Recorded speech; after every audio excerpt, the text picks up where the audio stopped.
өвөрмөц байгуулалтуудын талаар ярилцъя. Зөв өвөрмөц байгуулалт гэдэг чинь ер нь л арай ондоо онцгой бодлогоор хараал гэдэг юм хэлээд байгаа байхгүй. Чинь зөвхөн 3 хэрчим хэрчим бүр дээр 3 цаг бахаар. За ийм бодлогод л да хэрчим бүр дээр 3 цаг байхаар 6 цагийг 4 хэрчимээр байгуулъя.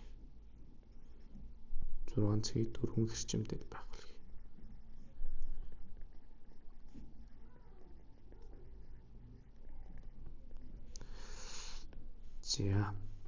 За одоо жишээ нь хүмүүсийн сэтгэж байгаа нэг 4 шулуунаас зурчаад 4 шулуун дээр 3 цаг тавиад үзэж байгаа байхгүй юу? Гэ тийм ээ. Тэнгүүтэл энэ чинь 3 4 12 цаг байхгүй болохгүй юм байна штэ. Гэдэг юмараа тэгээ энэ чинь боломжгүй юм биш үү гэж одоо эхлээ боддог хүмүүс. Гэхдээ өвөрмөц гэдэг үгээ бодох хэрэгтэй. Энэ чинь өөрөөр юмыг хараа гэдэг юм ярьдаг байхгүй. Хэрчмүүд заавал ингэж барилал ухаалбгүй. Жишээ нь би огтлцуулж болж байгаа байхгүй хэрчмийг. Тэгэхээр одоо би хэдэн цаг вэ? 5 цагийг 2 хэрчим дээр 3 3 бахаар барилуулчихлаа шүү дээ. А өмнөх сэтгэлгээгээр бол 1 хэрчим дээр 3 3 гэд ингээд 6 цаг хэрэглэх гээд байна шүү дээ.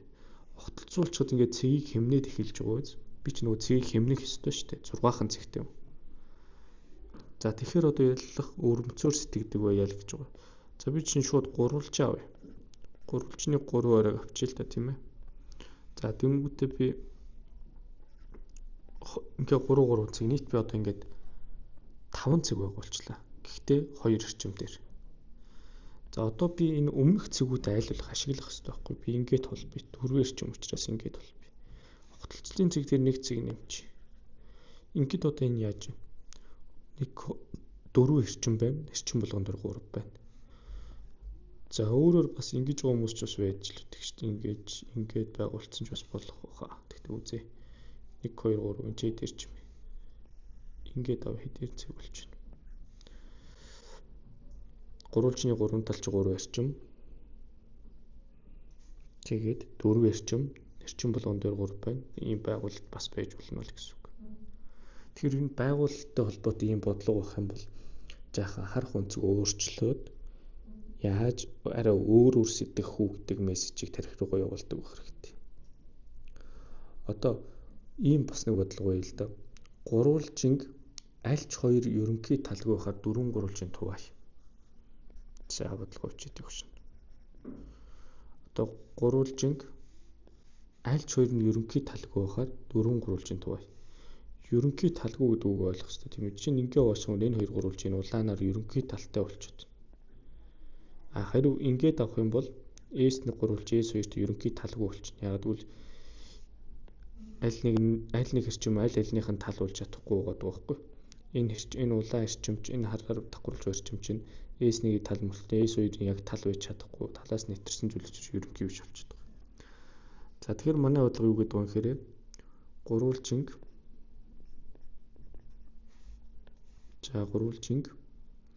альч хоёр нь ерөнхий талгүй байхаар 4 гурвалжийн тугаая. Альч хоёр нь ерөнхий талгүй байхаар 4 гурвалжийн тугаая.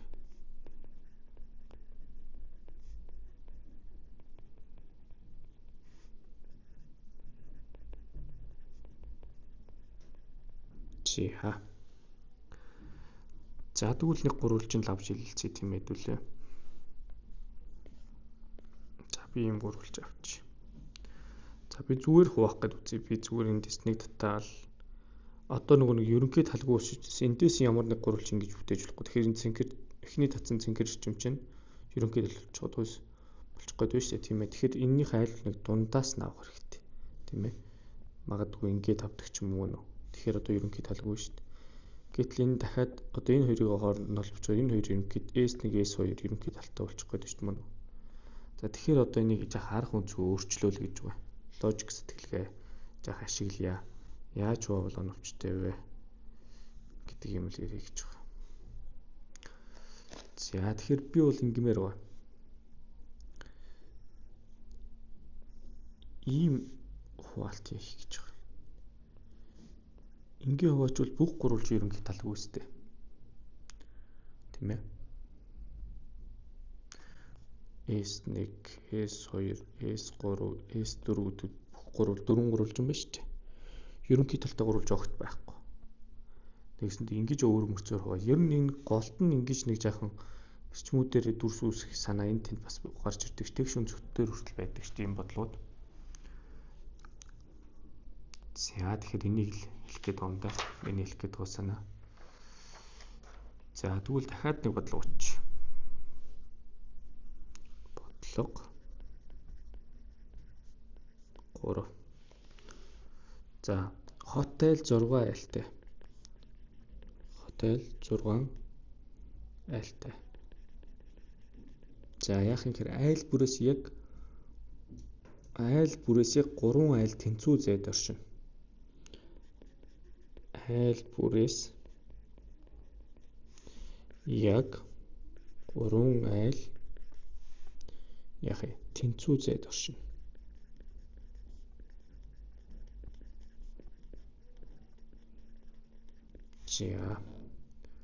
За ийм оршиж байхаар байгуулъя. Оршиж байхаар байгуулъя. За окей. За тэгвэл би ийм юм ярих хэрэгтэй байхгүй. Би нэг А гэдэг айлыг авъя. Эндээс би нэг 3 айл яг ижил зайд ухаар ингээ авчий тийм ээ. Мөн үү? B, C, D гэж. За тэгвэл дараагийн асуудал. Одоо тэгвэл B-гээс 3 айл дахиад ижил зайд авах хэрэгтэй шүү дээ. Тэгээ надад чинь нийт 6 айл. Би ингээд 4-ийн зурцсан шүү дээ. Одоо би 2 айл байгуулах хэрэгтэй. За B-гээс хайшаа тэнцвүүхээр авах гэхээр энэ ийшээ тэнцвүүхээр дахиад авчих болно. Энд нэг E айлыг. Зөв. Нэгсэндөө би яаж авч байгаа хэрэг энэ үрттэй тэнцүү байх хэрэгтэй шүү. Нэгсэнд анханаас юм зүг гурвалж авцсан гэж сэтгэж болно гэсэн үг. Энэ нь зүг гурвалж юм байсан гэж сэтгэж болно гэсэн. Тэгээ энэ голын эрчимүүлж явах илүү гарсан юм байна. Мөн үү? А, Б, С. За одоо би энэ дээр квадрат байгуулагдах гэдэг юм гэсэн үг шүү. Одоо энэ гурав тэнцүү ухаар. За тэгэхээр энд F айлуудыг аваад үзье. За одоо би байгуулалтаа гүйцээх ёстой шүү. B-гээс яг 3 айл тэнцүү байна. C-гээс 3 айл тэнцүү байж чадж байна. Одоо F-ээс. Тэгэхээр E-гээс чинь одоо B рүү тэнцүү, F рүү тэнцэмж одоо энэ рүү тэнцүү гарахгүй болохгүй. За нэг ийм байгуулт чинь хийчих болж байна гэсэн үг. Зөв гурвалж ашиглаад биш. Зөв гурвалжийн квадрат 2. Нэг гурвалж авснаа, нэг квадрат авснаа. Энэ квадрат дотроо дахиад нэг зөв гурвалж байгуулчих байгаа байхгүй логик нь. За гэх мэтлэн бодлогуудыг ер нь байгуулалтын бодлого бож болно л гэж хэлэх гээд байна. Ер нь байгуулалтын бодлого байгуулалтаа хийж үз цавал нэг оноогоо авдаг гэх юм уу. Тэгэхээр нэг өөр боломжгүй гэдгийг бас харуулах хэрэгтэй байдаг.